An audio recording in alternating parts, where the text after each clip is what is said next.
Good morning, everyone. So the idea behind this ESoC project was driven mainly by some operational issues we started to have 2 years ago with aircraft observations. So we started to notice that aircraft wind observations have some large quality issues, and it was really difficult for us to take quality control decisions.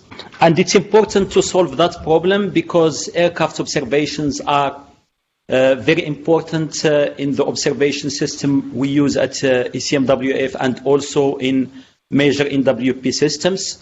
The amount of data is roughly around 5 to 6% of the overall observations used at ECMWF. And despite that, it's only 6% of the data, but they contribute to around 15% in terms of impact. So they contribute to 15% of the reduction of the forecast error. So from aircraft observations, so we receive some key meteorological parameters, temperature, wind, and humidity. And for any, like any other observation type, the quality of the data and how we use the data depends significantly on the data source. So more we know about the data source, more that we can be prepared to better characterize the type of errors and perform a better quality control and bias correction.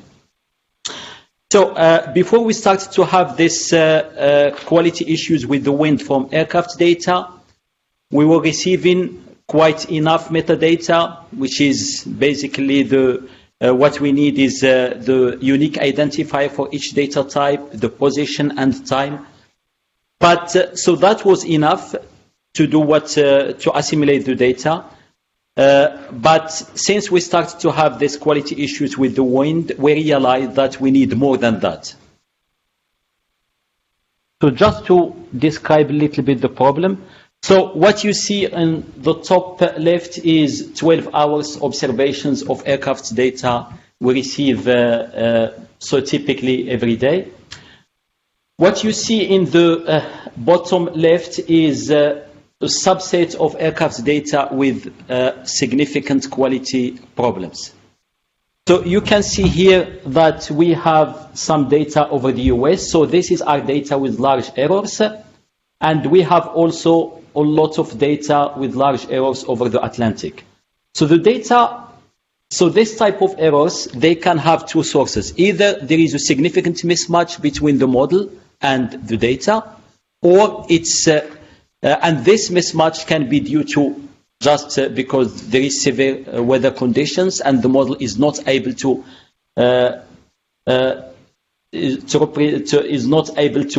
represent these situations. But there are also cases where this significant mismatch between observations and the model is due to quality issues. So typically over the US, we usually see this type of problems because of convective systems. But we were surprised 2 years ago to see that we have intermittent significant problems over the Atlantic. So when you look closely to these problems, to this subset of data, you can see here the wind, the vector winds from observations and from the model, and you can see that there is a significant mismatch. And what's happening here is that the V component of the wind is basically reversed. So instead of having the V component in this way, so it's the processing system software in the aircraft data is just giving us the opposite. So we end up by having this big mismatch between what we receive between the model and observations. So usually the model is just filtering out these observations, but in certain situations, the model is still using this data with low weight, and if we have a lot of data around, they can their impact can be quite significant. So we had really to deal with this problem.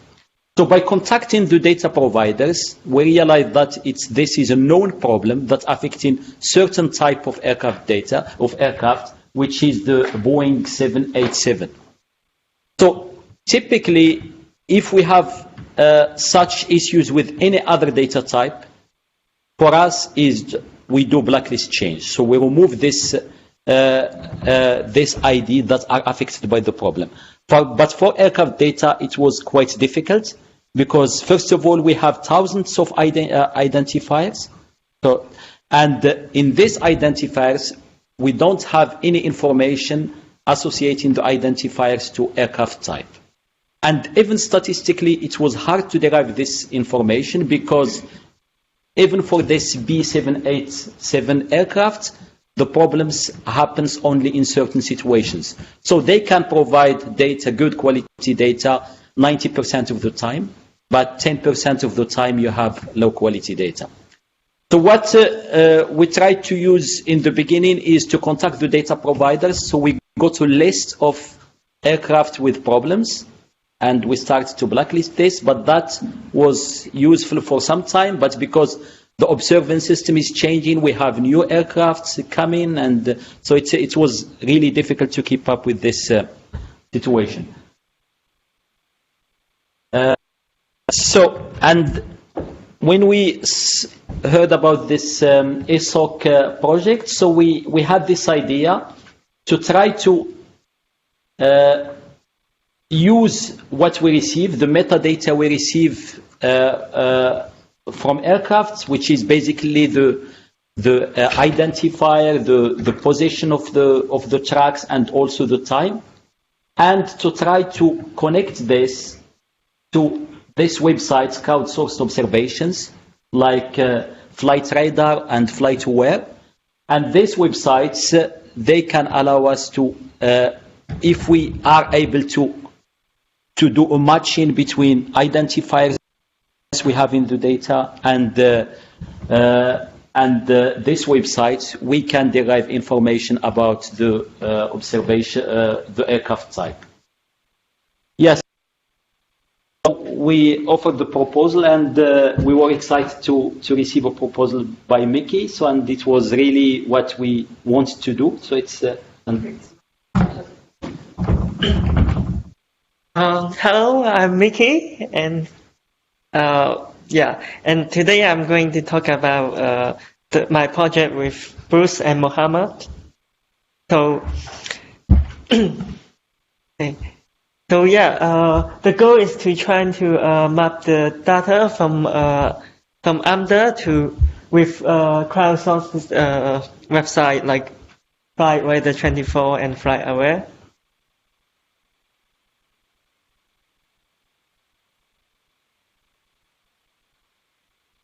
Next.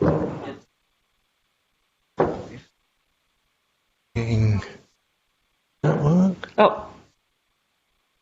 Page down. Yeah. Okay. So as you can see, like the data we got from AMDA is just the most important one for is latitude and longitude. And sometimes they provide departure and arrival airport, but it's only in the majority of the data. So for our data source, we use Flight Radar 24, and on average, 200,000 flights are tracked every day. And in FlightAware, it's more similar because they are like competitor. But the problem is both websites, they don't provide track data comparison. So we must rely on the departure and arrival airport for matching. That means the start point and the end point of the data.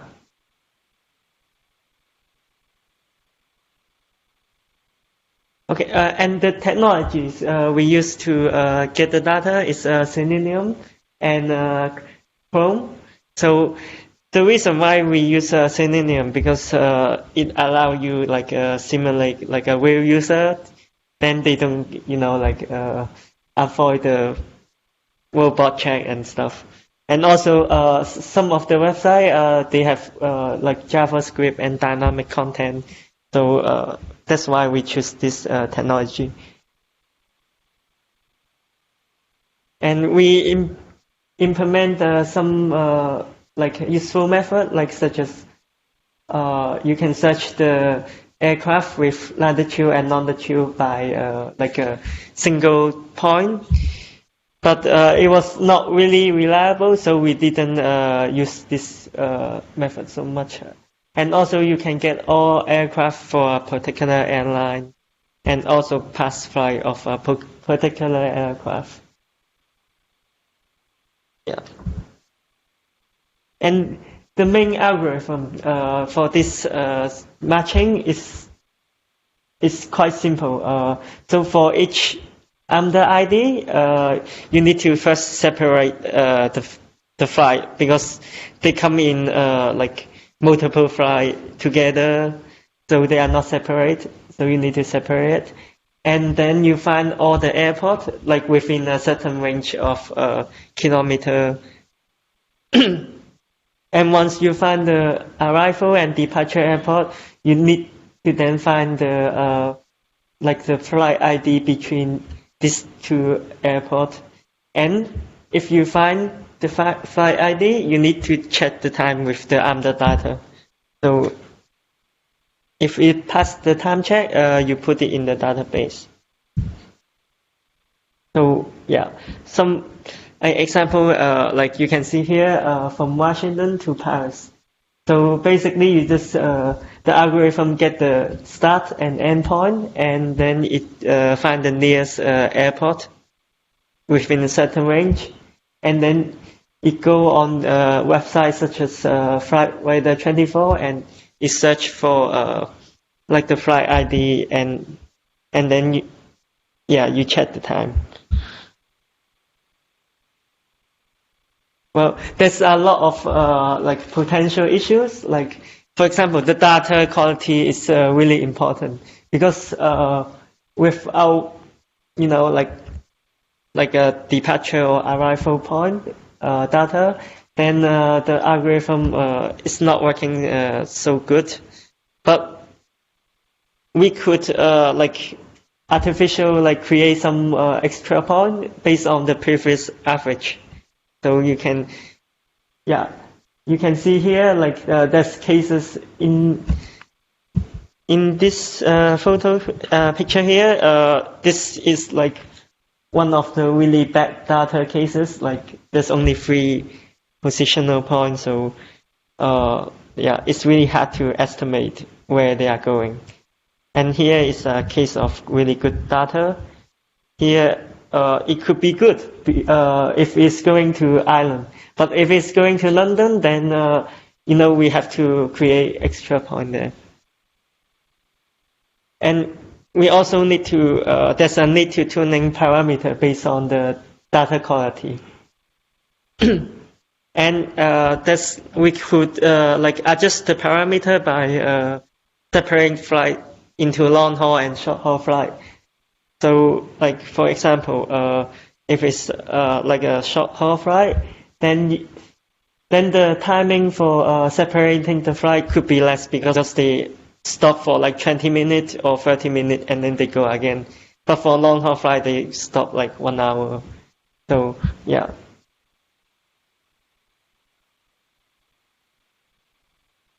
Well, and there's another challenge that there's a multiple flight in the same route. Like there's many different airlines flying from London to Washington and vice versa. So in this case, we store all the batch result in the database. Over time, we could like, you know, count the tail number in the database. Like if it has the most match, then we can be quite sure this is the correct result. Like for example, you can see in the bottom, like B752, it has 9 and all the rest is like 2. So this one is probably the correct answer. And we could also check the like verify using the tail number history. We could get list of flight of a particular aircraft, and then we can compare with new AMDA data to see if it's like in the same position or not. Yeah, early results matching, looking at single flights essentially, it was quite slow because there were lots and lots of possibilities. And there were a lot of spurious results and only a few good ones. So after a while, tried a different approach, which was to look at the flight history. They provide the online sources provide a 7-day history.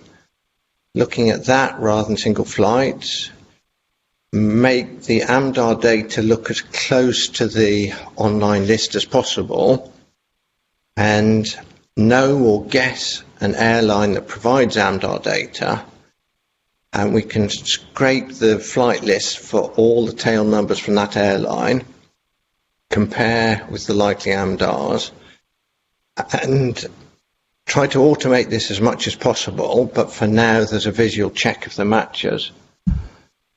And this is a schematic of the flight information. So in black you've got data from Flight Radar 24. This is an aircraft ESoWC flying out of Edinburgh to various other airports, and it's date and time on the y-axis, and the 3 letter codes for the airports. And in red is data from a AMDAR EU0001, which we think is the same as that tail number. Eddie is Edinburgh, Nice is Nice, and some of the airports you can guess. And a couple of things you can see from this is the AMDAR isn't reporting from all the flights. And in this particular case, it is reporting the airport information, but many of them don't, as we've said.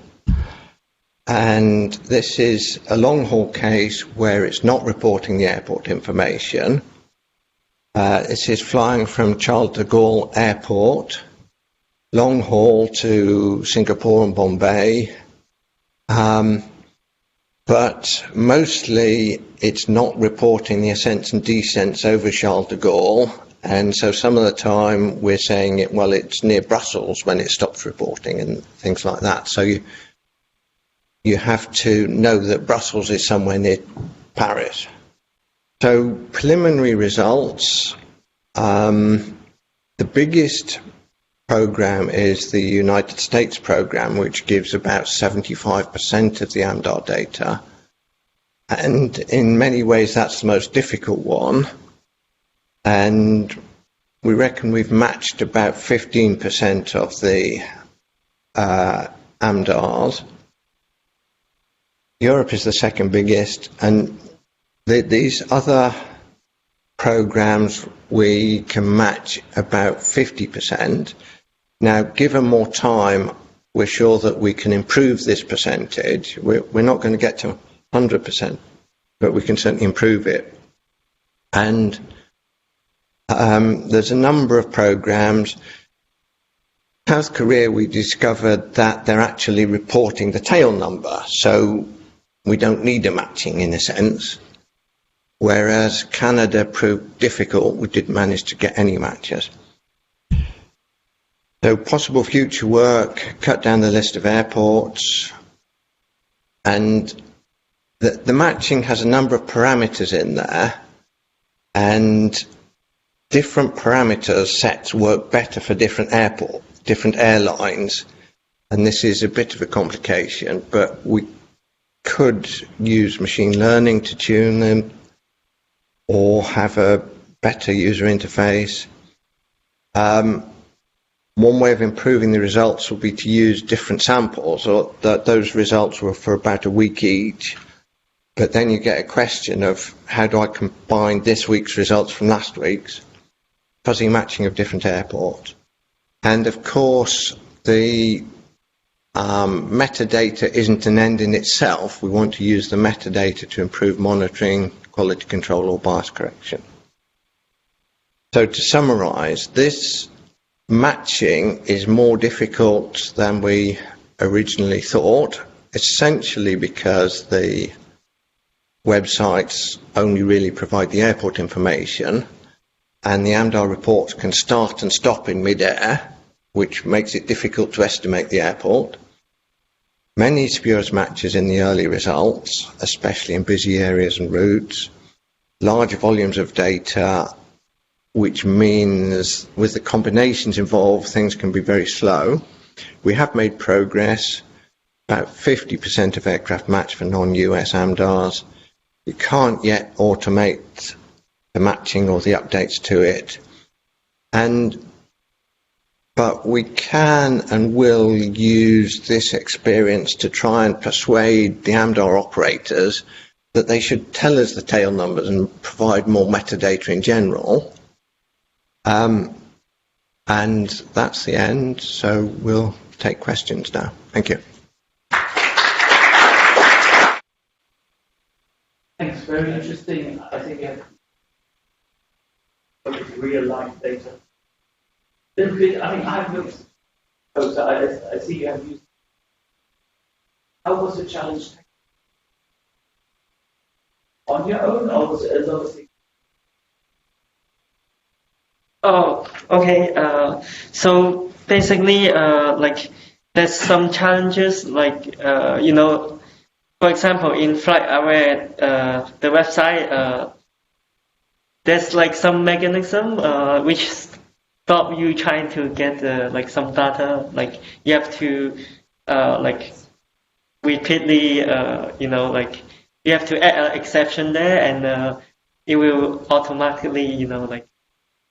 Yeah, and also you need to like, for example, there's some JavaScript you need to like add some classes there to open it and close it. You know, like this kind of user interaction. You need to implement this interaction to to get access to the data. Yeah, and yeah, also there's like some like conversion of time, like because in the website FlightAware they only display the time in local time, and you need to convert them to UTC time. And the problem is there's many time zones have the same abbreviation, so yeah, you need to like you know how to decide which one to take, and like this, yeah.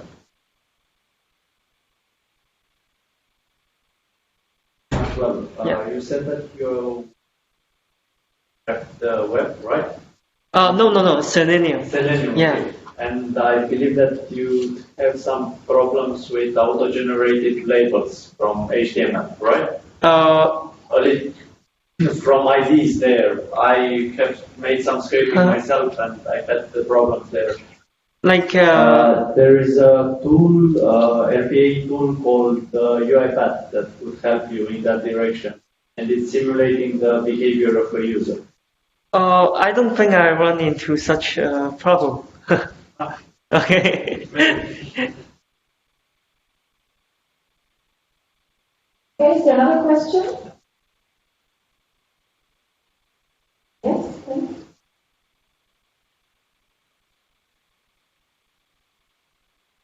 Okay, is that okay? Yeah. This is kind of future type question related to what Bruce was saying.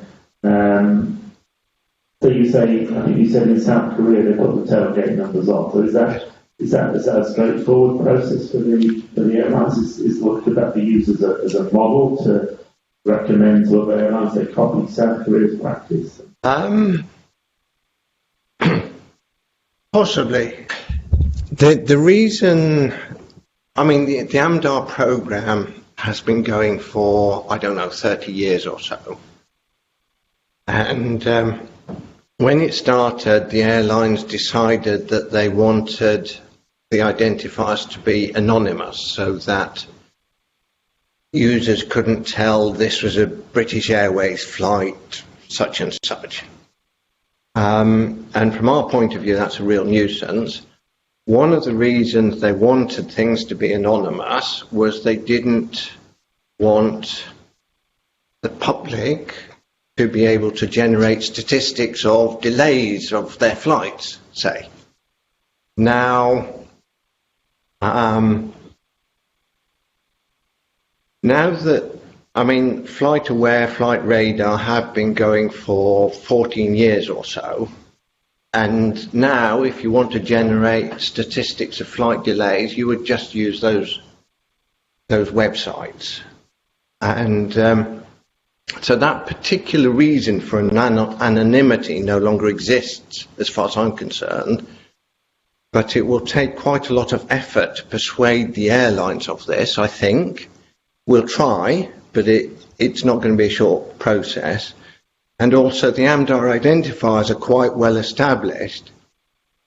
So what I'm going to suggest that they make the more metadata, type, airline, and the tail number available in a database, not necessarily in the reports. I'm not going to suggest that they scrap AMDAR identifiers altogether, but that's our plan. I don't know how successful we'll be.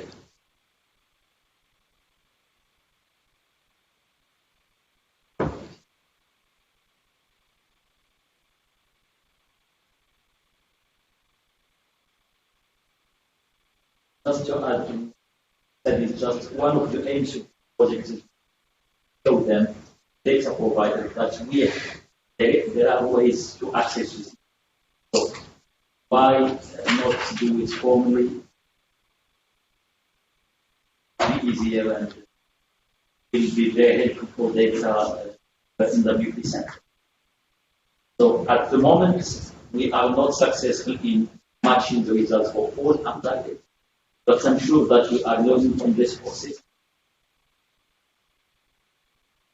And with time, the tool we have now that Micky developed, I'm sure that we will evolve it further.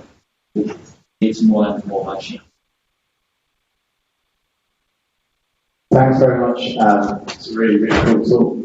I just wanted to ask about the use of the information. So, if I understood it correctly to say that you want to identify the airline or the type of plane, for example, so that you can better understand the errors and therefore weight the observations from that plane when you're simulating. Pretty nice, sort of. That is basically the case, yes. I mean, there is some work that suggests that aircraft temperature biases are related to aircraft type. And at the moment we do a bias correction by identifier. We could do it by type instead, if that works well. We don't yet know if it will. And for monitoring, it might be useful to monitor by airline, and then we'd notice more quickly if, for example, SAS stopped reporting one day, or one of the American airlines. At the moment, we have essentially got one huge mass of aircraft data, and it's easier if you can split it into subsets and check what's going on in those subsets.